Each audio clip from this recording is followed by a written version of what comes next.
Okay, ladies and gentlemen, we're going to call to order the 7:30 hearing of the Milton Board of Appeals here in the John Cronin Conference Room. Today is January 23rd, 2018. We are hearing tonight the application of Peter Nash dated December 12, 2017 on file with the Board of Appeals for variances from the terms of Section 6A2 and 3AH of the Milton zoning bylaws. The applicant proposes to convert the existing single-family dwelling located at 120 Central Avenue, Milton, into two separate dwelling units, condominiums. Section 4A2 area regulations prohibits more than one dwelling unit on a single lot in a Residence B zoning district. Section 3AH use regulations provides for the creation of two-family dwellings through the issuance of a special permit, but further provides that the subject property be situated so as to have two-family dwellings on each side and within 100 feet. The application is on file with the board, along with plans that are open to public inspection. My name is Jeffrey Mullen. I'll be acting as the chairman tonight for the board. With me is, on my right is Francis O'Brien, a board member, and on my left is Virginia Donahue King. I have in the file the application submitted by attorney Edward Corcoran of Milton on behalf of Mr. Nash. Mr. Corcoran's application references a letter from Joseph Prondak, the building commissioner, indicating that they will need relief from the Board of Appeal consistent with what I earlier read, along with a summary application and a set of drawings dated November 1, 2017, proposed condominium at 120 Central Avenue, along in various sheets, along with several other drawings that is open to inspection. I've got also a letter from the Milton Historical Commission dated January 22, 2018. I won't read the entire letter, but it does state that the Milton Historical Commission is in favor of conversion of 120 Central Avenue into two dwellings as a means of preservation of this significant 19th century building. It indicates that architect Albert Branch Harlow designed the house as a colonial revival craftsman style for his own family in 1885. He indicated that the two dwelling units would preserve the structure in its current form and location. Alternatives could result in the construction of a new dwelling along Central Avenue, losing all of the present vegetation and still possibly losing the existing dwelling to more new construction, significantly altering the ambiance of this section of the avenue with its many large shingle-style and colonial revival dwellings. Mr. O'Donnell, the chair of the commission, goes on to state that preservation of the house by allowing the conversion into two condominium units and including above required elements with respect to saving significant architectural features such as window placement, stone cladding, chimneys, porches, dental moldings, and the like would be far preferable and more beneficial to the neighborhood and the town than any of the alternatives. So we have that letter that's available for the board and for members of the public. We also have a letter from Richard Neely, who lives at 23 Russell Street, writing in opposition to the request for conversion of 120 Central Avenue. The letter is short enough that I'll read it for those in attendance and for Mr. Nash's counsel, for the board and for people at home. I'm writing in opposition to the request for conversion of 120 Central Avenue from a single-family home to two condominiums. Although I'm not in a butter nor live on Central Ave, I am a town meeting member for Precinct 3 and former selectman, and I don't think single-family homes should be eligible to be converted ad hoc into multifamily housing, apartments or condos, in conflict with the zoning rules in place. I'm sure the applicants can describe unique circumstances in their applications to your board, but this request is a material change to the zoning in place. The approval of this request by the Board of Appeals could set a precedent town-wide and open the doors to other unique requests from homeowners in single-family homes seeking to maximize the dollar value of their property at the expense of neighbors who would suffer from greater density of people and traffic, along with parking problems and noise. I didn't buy my house in my neighborhood thinking that other single-family house could be converted into condos. Those of us who remain in our Milton homes shouldn't pay the price for such a material change as is proposed by this request. Richard Neely. Postscript, I have a walking knowledge of the neighborhood, and I don't believe the lot is located between two lots on which a building designated for occupancy by two or more families, each located on the same side of the street and less than 100 feet apart. I'm quoting the zoning bylaws, Section 3A, subsection 7, paragraph H. If this is the section that was intended to be noticed in the legal ad, question mark. So we'll take a look at that. There's also a letter dated December 14, 2017, received by the Board of Appeals on December 15th from the Milton Planning Board, signed by most of the members of the Planning Board. Let's see, last summer the planning, dear Chairman Leonard, last summer the Planning Board received an application for the board to endorse a plan dividing a lot at 120 Central Avenue as not requiring subdivision approval because each of the two proposed new lots had the necessary frontage and area. Part of the claimed frontage was on a private way. At a site visit, the board observed the existing lot to contain a very large single-family home. I'm paraphrasing.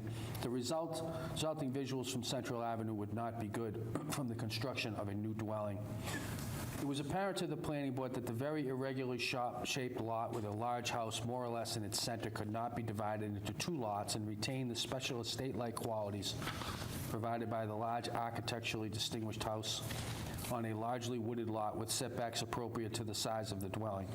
The board felt that saving these characteristics was important. The board recognizes that the owner could create a single additional building lot so that there would be two lots and two dwelling units on the site. The board felt that under the circumstances, the best interest of the neighbors and the town would be served by preserving a single lot and allowing the owner to create two condominiums with the existing home. The board has reviewed the plans and believes they offer a reasonable, attractive condominium development proposal for the site. The planning board supports the variance.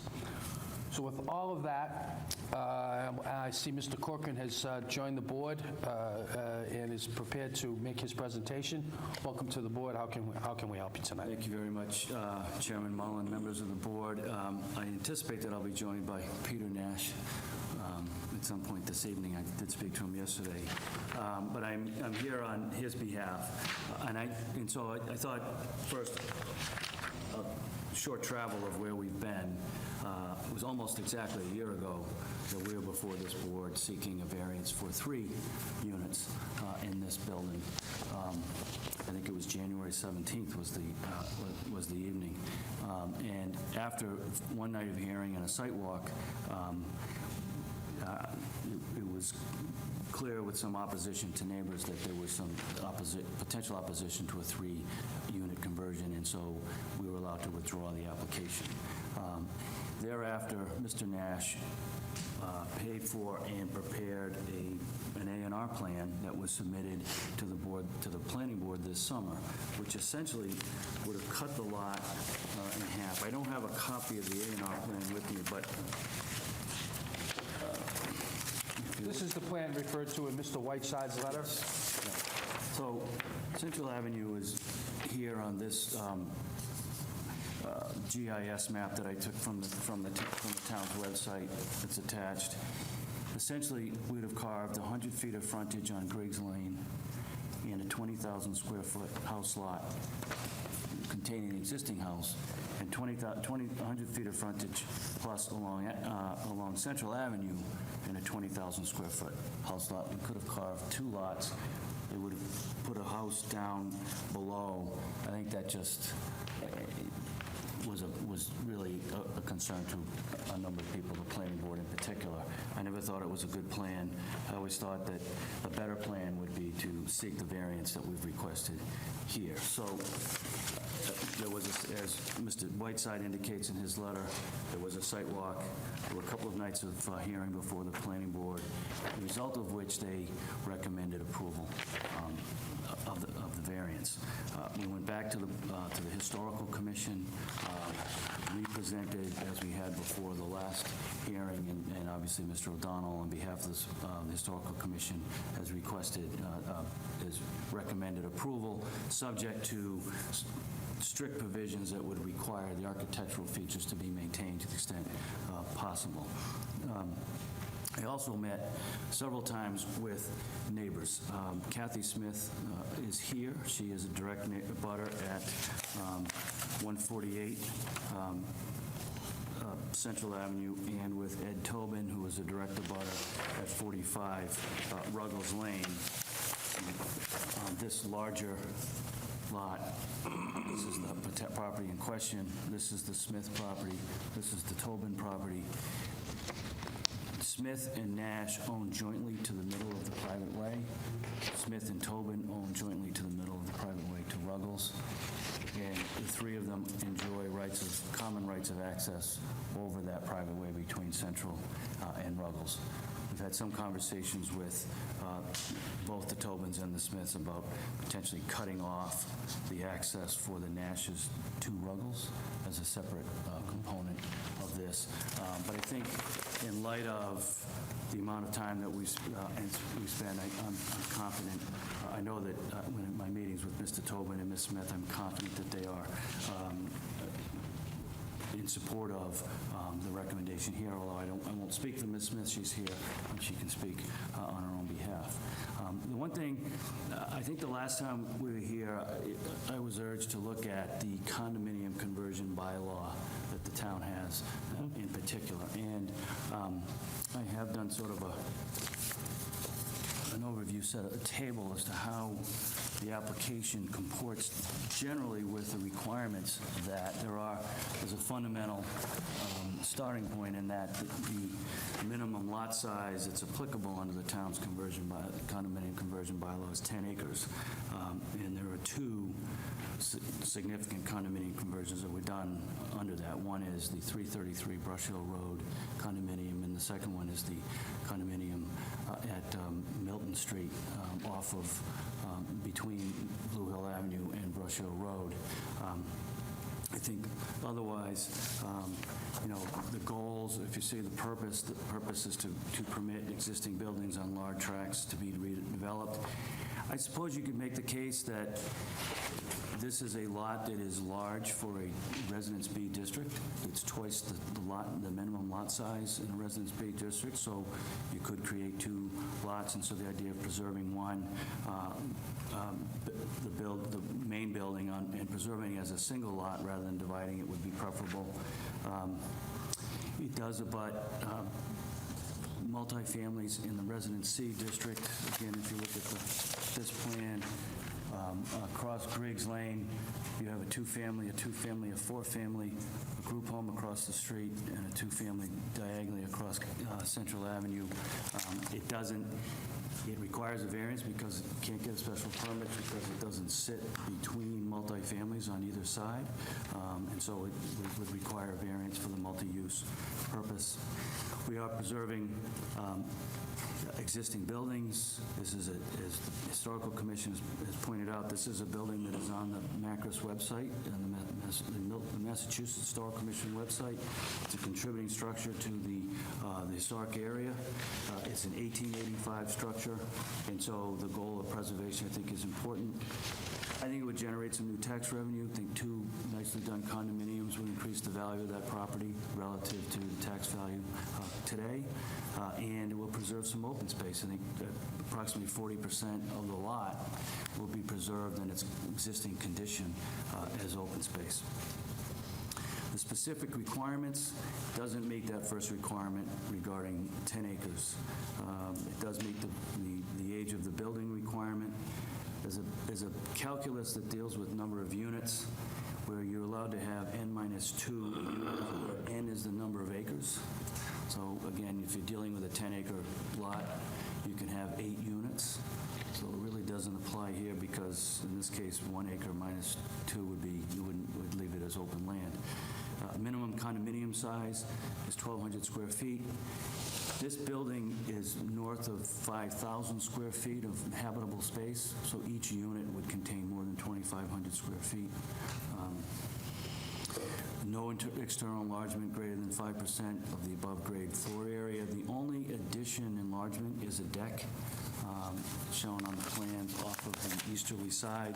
It's 10 by 20, 10 feet by 10 feet by 20. It's 200 square foot deck, so I think I've misrepresented that as 120, but at 200 square feet compared to 5,000 square feet, it's certainly less than 5% of the comparative area. No new buildings are proposed. One off-street parking space is required per unit. Here, there are 4 proposed as shown on the plan. There's an undefined notion of preserving open space. Some of our other bylaws, particularly the cluster bylaw, which allows a separate subdivision of land on a clustered basis, focuses on a 35% preservation of open space. Here, we're preserving at least 40% open space, and at least as shown on the A&R plan that was developed, there's at least 20,000 square feet of land that's available to be preserved as open space. The one other requirement, and I held off on the preparation of a master deed and other similar documents, as otherwise would be required in the condominium conversion bylaw, because there's an expense to that, and I think before I were to prepare those documents, I need to know that the board was comfortable in granting the relief. I can certainly file it, present it to the board for review as a condition or as an exhibit, an attachment to a decision and a variance.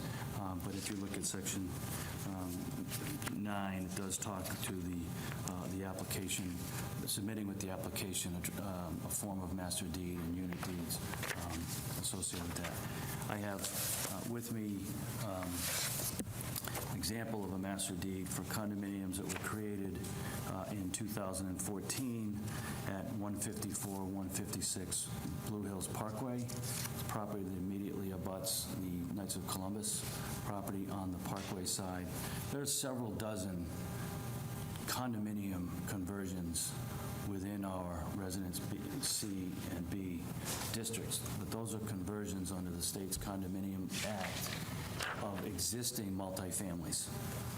This 2 condominium unit sits next door to a 4 condominium unit. There are condominium units up and down Thatcher Street and the side streets that come off of Thatcher Street.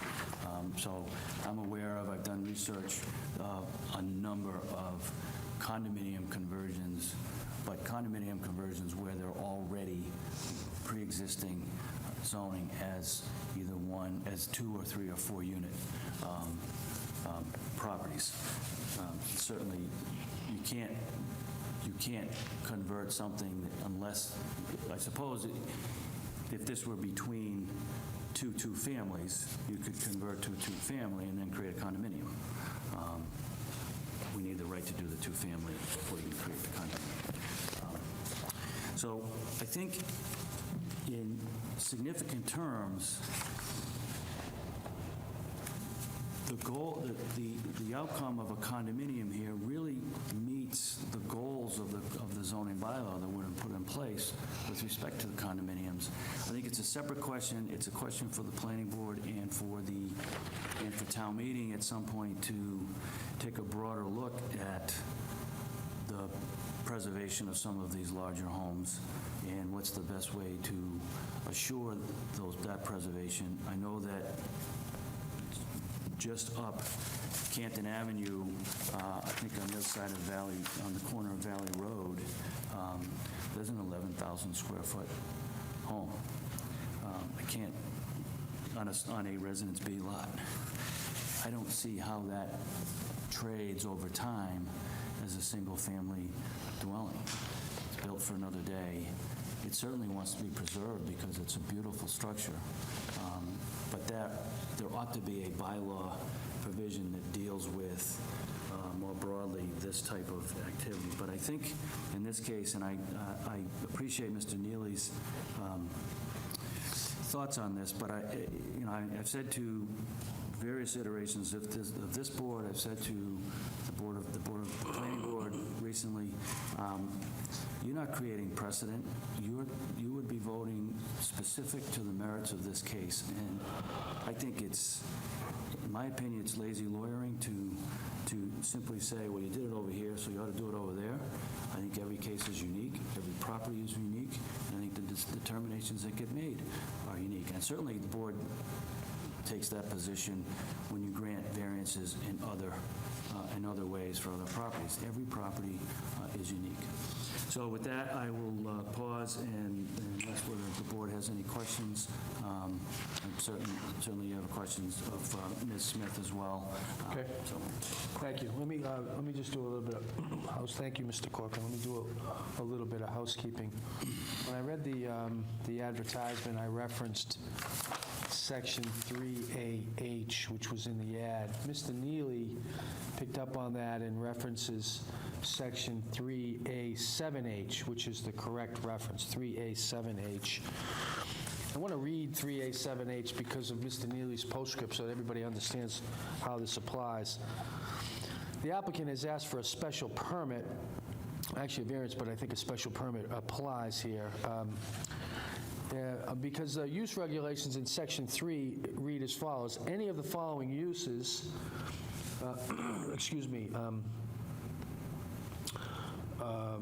are permitted if authorized by permit issued by the board and subject to the appropriate conditions, limitations, and safeguards stated in writing by the Board of Appeals and made a part of the permit.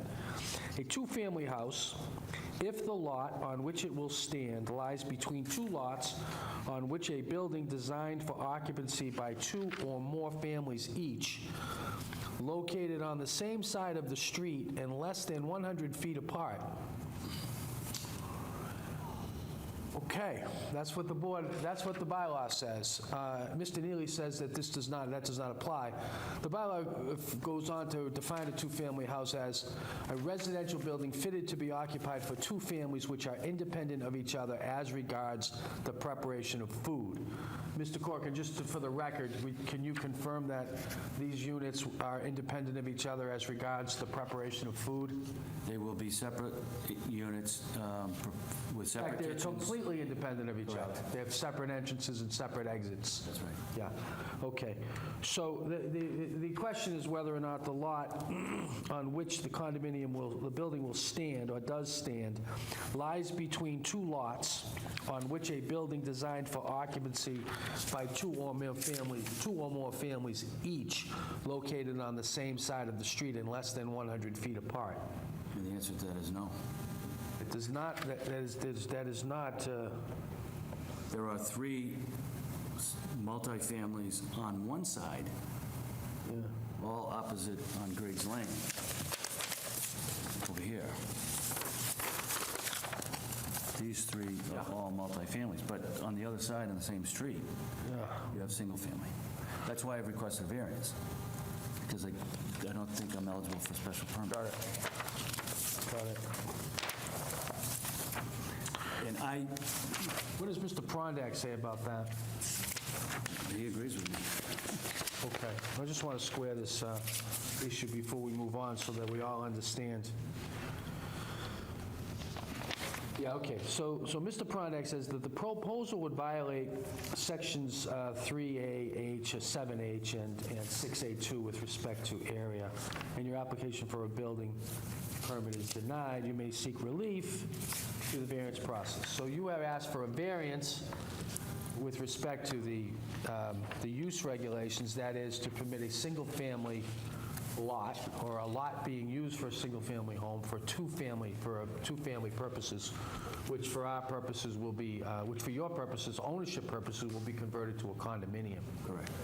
And you've also asked for a variance under the section 6A2 area regulations because that section prohibits more than one dwelling on a single lot in a Residence B district. Correct. Yeah, okay. So I wanted to reference that. I also wanted to pick up on the paragraph, the important paragraph in the Milton Historical Commission to which you referred. I'm going to read it in its entirety because I think it's important.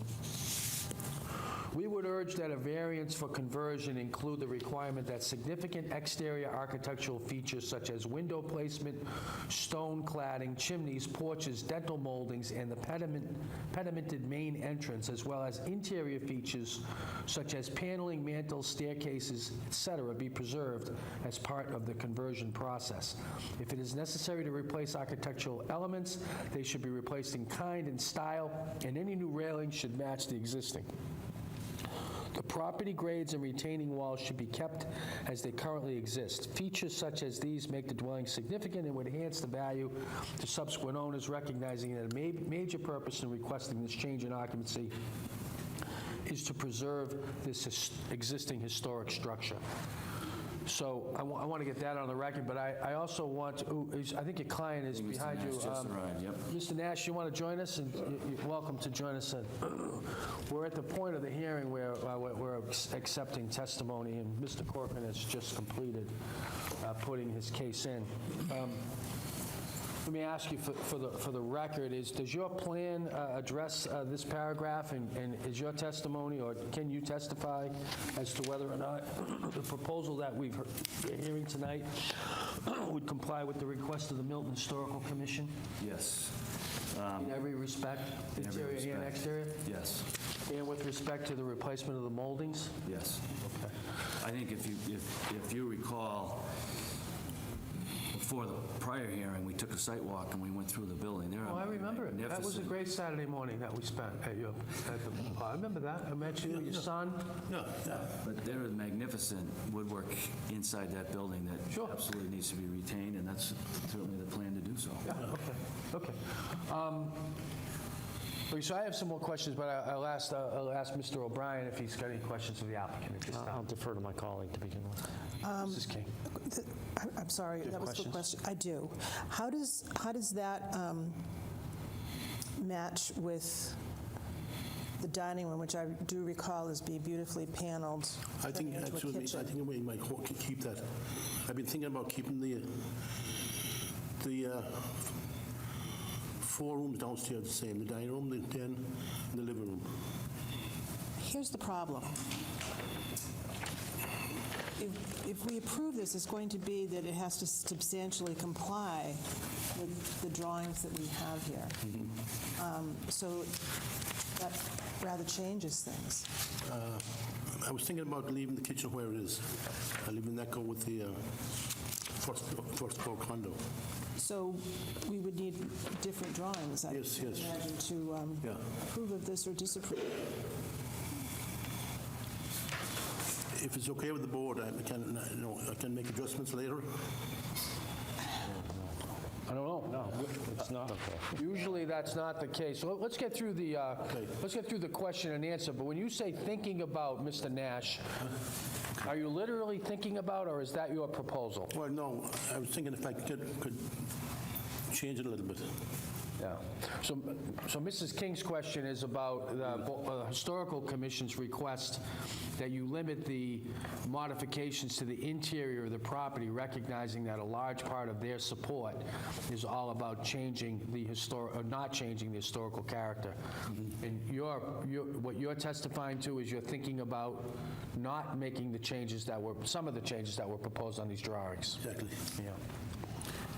Okay. Leave it the way it is. Well, my experience has been when this board approves a set of plans, that's what Joe Prondak's going to look at when he sees the building permit. That's correct. If there's a That's how that change, works.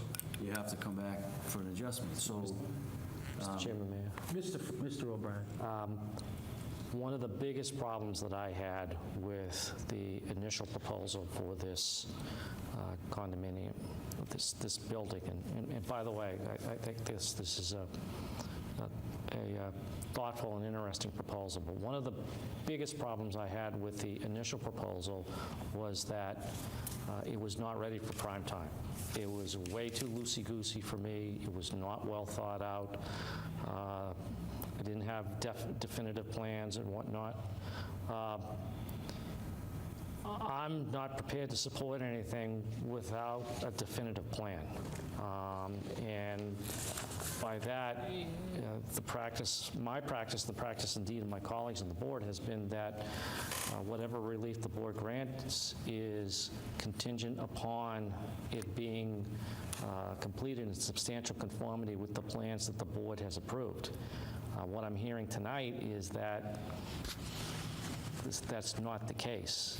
And I'm not going to sign off on anything unless I have a comfort level on what's going to happen. I appreciate that. I apologize to the board. This is somewhat of a surprise. So we spent a fair amount of time, end of summer, early fall, with the architect on these plans, making sure that the plans were a good set of plans, that they divided the building appropriately, and that they were focused on the work to be done inside. I guess my question to Mr. Nash is he prepared to go forward? If the board were to vote tonight and to accept these plans, is he going to go forward with these plans, or whether, if the board would indicate that they would have a favorable outcome subject to reviewing the plans that would want to come back in, whether the board would entertain a continuance for the purpose of preparing the revised set of plans so that the board, when it prepares its final decision, is looking at the right set of plans. So let me say this about that. I actually, I think it's a great question. I think we want to hear the proposal that you want to do. But I also want to respect the view of the Milton Historical Commission. So as one member, I'd prefer to see a project that had more historical integrity than one that didn't. So, and I would not want to rush any board member into a decision on that issue. But in the main, I mean, that's an important issue for the board to consider, as is the view of the planning board, which was largely around the unattractiveness of the subdivision. So I think maybe Mr. Corcoran, subject to the pleasure of my fellow members, and take other questions, continue the hearing, and hear from others, and Mrs. Smith included, and then we'll give you an indication of the answer to that, if that's okay. That's fine. Mr. O'Brien, do you have any further questions?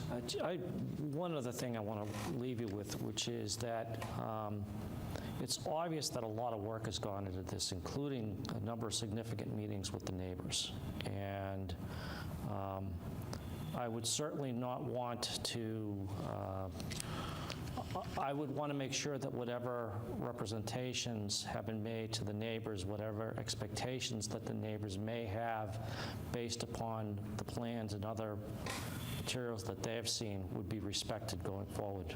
Absolutely.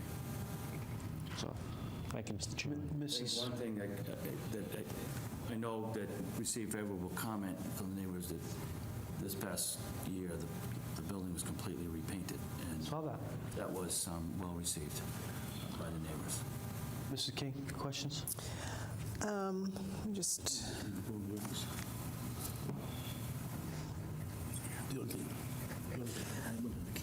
I would like to look at more of what the unique circumstances are here, because there are a plethora of very large houses that, you know, I don't know if they're built for another day or not, because people are living in them happily right now, but, you know, they might want to change them too. Do we want to do that as the town of Milton? Is that complying with our zoning code or not? So if we were to grant this, it would have to be something that was truly unique, that would not be the same with every other large estate-type house around. I think the merits of any future application, if someone would bring one forward, would have to stand on its own merits. Well, it would, but that's why I'm asking, what's the unique circumstance here? There's a lot of different things that you're asking us to give a special variance for that don't fit into the condominium conversion plan. Those houses aren't going to fit into it either. So what is unique here? Well, you're right. The condominium conversion bylaws, by the nature of its own purpose, is essentially inapplicable because it applies to lots of, where there's 10 acres or more. And otherwise, it doesn't apply. Okay, then to What's unique here, multiple families, multiple There are- family houses. multifamily houses can be converted under state condominium No. statute. Single-family houses being converted to multifamily houses. The unique circumstances here, and they may not be absolutely unique to every property with a large house, but this is a lot that is twice the size of the minimum lot size for a Residence B zone. It has adequate frontage on 2 ways, and it can be divided into 2 lots. And a new dwelling can be built on the portion of the property between the existing dwelling and Central Avenue. I think that is, and that can be done as of right. And I think that the Planning Board and the Historical Commission, particularly the Planning Board, but also the Historical Commission, think that that would be inappropriate for this property. It would bastardize the property. It would eliminate the view of the existing dwelling from Central Avenue. It would take down, it would blow up the green space in front of that.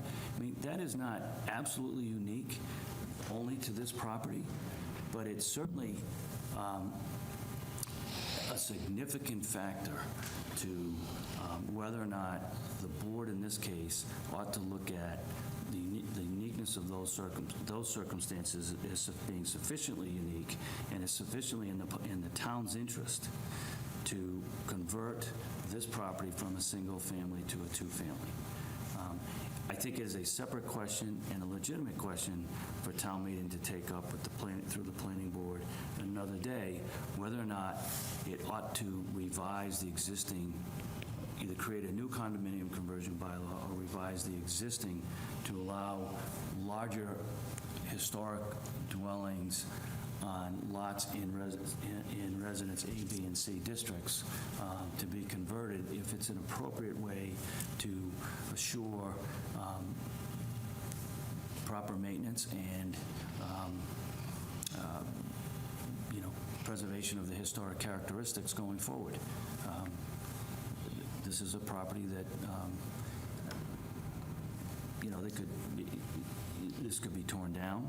It would have to wait out the 2-year demolition delay process, but you could take this building down and you could have 2 houses. That doesn't preserve. I think the historic preservation and the preservation of the green space is significant enough. It was certainly significant to 2 other boards to vote unanimously in each case in favor of supporting this application. Mr. King? And I think the planning board as an elected body, that really takes their role in that regard seriously. Planning board. You said unanimously? How many people are on the Historical Commission? Brian Furs was not there the night they signed the letter. They were all 5 on the sidewalk. They all 5 agreed. Milton Historical Commission? There were 5 or 6 at the meeting. How many are on that board? December. I don't know how many are on the board. Okay, well, that's an issue that I have, but we can continue on the other things now, since we're here. All right, anything else, Mr. Corcoran, at this time? All right, let me ask if there's anybody in attendance. I know there's only one person in attendance at this hearing. I'm not blind to that, but I also know we're being taped and preserved for the record for our future generations of Miltonians. Let me ask if there's anybody who wishes to speak in support of the application. Let me ask if there's anybody who has questions about the application or wishes to address the board with respect to those questions. I didn't come to speak. Okay. I came to be a witness. Okay, and let me ask for the record if there's anybody who is here to deny the application, speak to the board about the denial. Mr. Smith, who we know is in a butter, and we remember from both the previous hearing to which Mr. O'Brien referred, as well as the site walk, I believe you were there, is in attendance, and she's indicated that she doesn't wish to address the board, which is well within her rights, and we respect that. Okay, so I don't think we're at the point where I want to close the testimony, because I think we have an outstanding matter that I'd like to discuss in front of you. I have one question, I have one comment, and then we have a procedural matter. You didn't reference the parking, although you did indicate that there were 4 parking spaces. I think the lot could probably accommodate more than 4. So one question I have is, what does the site plan look like? What does the exterior of the property look like in the condominium state? So for example, if there are 4 parking lots, are they reserved for a particular unit? Are they going to be numbered? Are they going to be striped? Or is it, the position of the applicant that as is apparent to anybody walking the property, certainly more than 4 cars, or at least 4 cars can park on the lot. So I'd like to get a little bit of detail about that. Sheet A0 of the architectural Yeah. plan has a site plan. Yeah. And it does show parking for 4 spaces as you come in off to the left off of Central Avenue, off of the driveway. What are those, tandem? They are Or they're just small cars? tandem. It's a big, because they've got pickup trucks and So the cars are going to just pull in behind each other? yeah. There's also room for, I have to say, that doesn't look like a 4-space parking lot to me. Plenty of room down back, too. and there's also, No, I know, yeah, no, this big, yeah. we have not discussed specifically the notion of assigning spaces, striping the lot. I think it's, I'm not suggesting you have to, I just wanted to know what your plan was. Is it your are you representing to the board, though, that the landscaping plan as set forth in A0 is the landscaping plan that would be implemented? yes. And that actually does show the deck to which you referred. That's 2-story deck. It's at both levels. Yes, I think that's right. Yeah, and it isn't 200, it's 120, you were right. It's 12 by 10. Times 2, be 240. Oh, I see, 240, yeah. So it's 120 at each level. Yeah, okay. We saw it, it's in section in the drawings.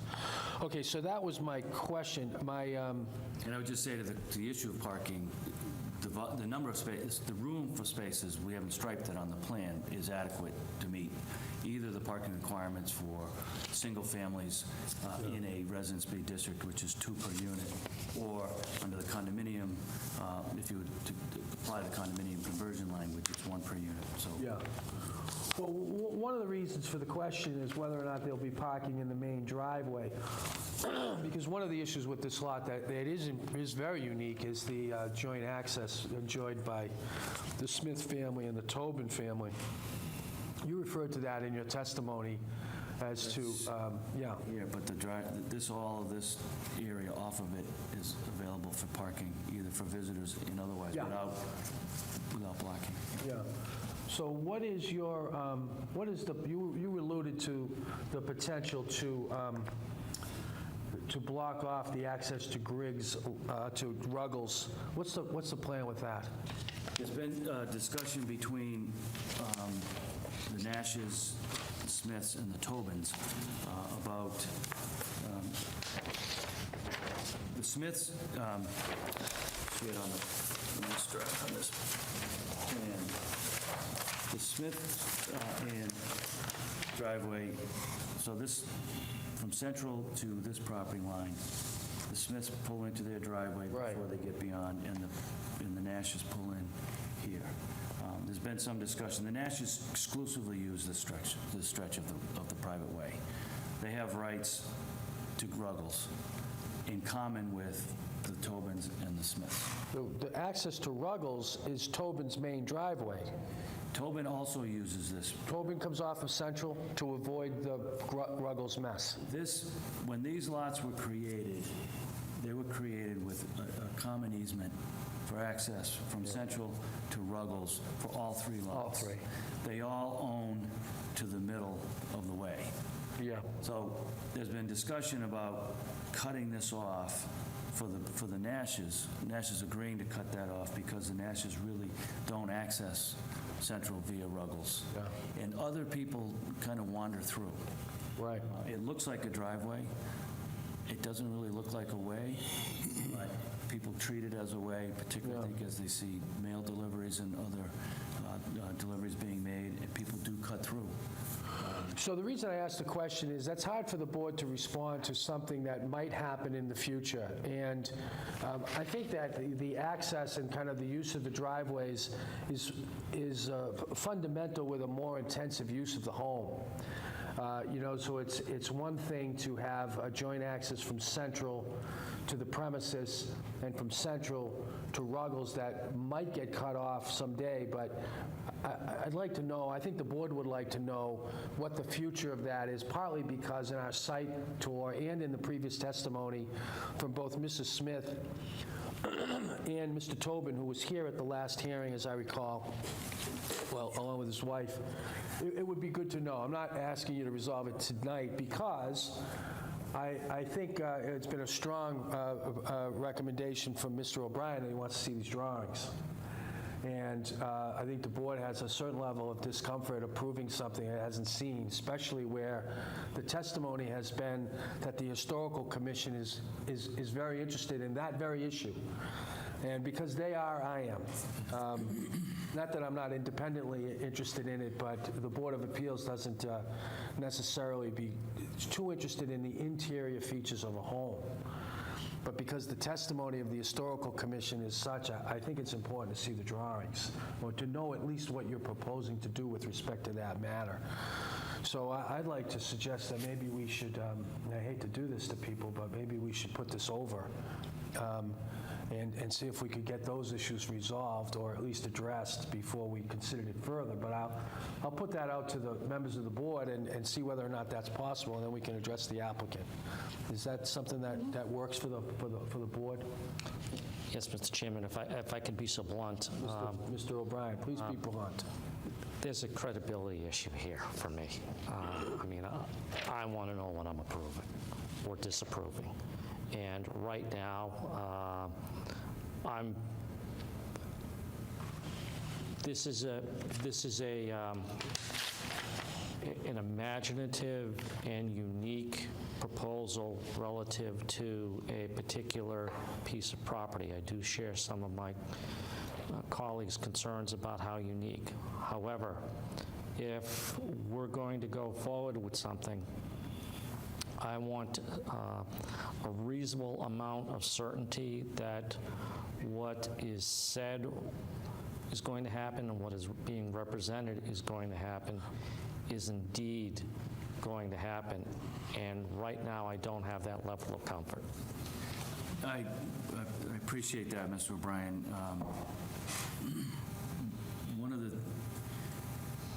This is one of those interesting projects that really requires time and process.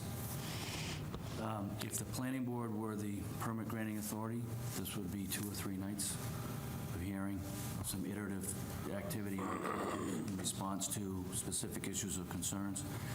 It's generally not the way this board works because this board is somewhat more adjudicatory than the way the planning board is. And so when we come, it's not often, but there are times when you come here and you say, okay, I think the case is right. It's hard to get all the details absolutely nailed down in one set of documents that gets presented to the board, and the board looks at it and either votes yes or no. So I say that because the history of this is such that there's been a lot of iterative, but there's still, I think there's a little bit more to go. And I think the Nashes need to sit with their architect and make those final determinations is actually how the inside is going to be developed. And I think you're right. If there's a concern about, hadn't thought about it because others hadn't expressed the issue, specifically the notion of a more intense use and the impacts of potential traffic or working its way through to Ruggles is important, and we need to resolve that issue to the board's satisfaction. Yeah, let me say this about the traffic. It's not traffic like on Adam Street traffic, about which you've heard me speak before. It's traffic as related to Mrs. Smith and Mr. Tobin's expectations when they buy the property. And it's 3 families, and now it's 4. And that's a 25 or 33%. I didn't go to engineering school. I can't do that in my head, but you got the point. And you alluded to it, and it's a loose matter that I think needs to be addressed, and I think it's central to the case. But with that being said, I think you're hearing from the board that we are willing to put this over rather than consider this tonight. There is some interest in this application. Due respect to Mr. Neely's concern, which will be taken into consideration, but you've got the elected planning board and the appointed historical commission weighing in specifically, which is not often and is pretty unusual as well. So there's a lot to be said about the application, but there's some questions that remain unresolved that the board would like to consider. So what's your pleasure? What does the applicant wish to do? I would ask for a continuation, and I would ask for the board's pleasure in terms of the amount of time. I would think that 4 to 6 weeks would probably be necessary to make sure that the... Mr. Nash? How long? What do you think, 4 weeks? Just so you know, what Mr. O'Brien is going to expect, he's going to expect a set of drawings that look like the ones that you've done, or have had done pretty nicely, that reflect what you want to do. Right. Yeah. So I think it's a matter of time for Charles Bamberg to react, and we can get with him. 4 weeks. I think 4 weeks would be fine. Mrs. Fitzgerald, what does that mean for the board's calendar? Will Mr. Leonard be back from vacation at that point? So 4 weeks brings us out to like the 20th, Of February? correct?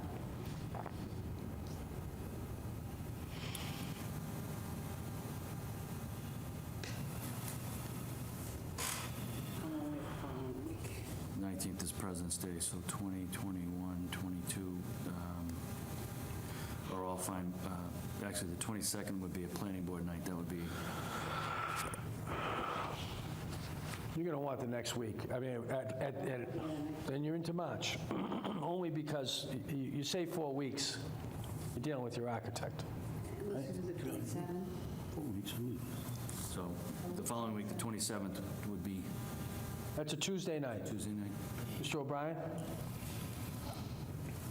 Mr. King? 27th is okay with me. That's literally the only night for me that week, though. Better grab it. So, Mrs. Smith, does that work for you? Last Tuesday in March, 27th? All right, so we're going to, February. I'm sorry, 27th of February, yeah. That's Tuesday, the 27th of February at 7:30 Right here. in the John Cronin Conference Room. Mrs. Fitzgerald, can you send an invitation to 3 of us? Yes. And this hearing is continued until that date and time. Thank you very much. Well, it's closed, but would you like to see a draft of the master deed? You know, here's what I'd say about that. I'm really not that interested in the condominium conversion bylaw. I read it, and it doesn't apply. I don't think the board is well, I just speak for myself. Given the fact that that was really designed for conversion, 10 units, 10 acres, and the condominium piece of this is really an ownership issue about which the board doesn't usually partake. I mean, I'm much more interested in the number of units. So I'm not interested in the condominium documents. Chairman, I don't know what the board is. You gotta do March, that's the week I am away. So Mrs. Fitzgerald has indicated that she's away on the 27th, so March. Sorry. March the 6th is a Tuesday. Okay. Does that work for you? That's okay with me. I don't know. Thank you for your time. Wait a minute. Though the 7th would be better. 7th is fine with me. if- Okay. No? It's seven, I mean, I'm not here to protest, I'm here as a witness, and so, No, but does the 7th work for you?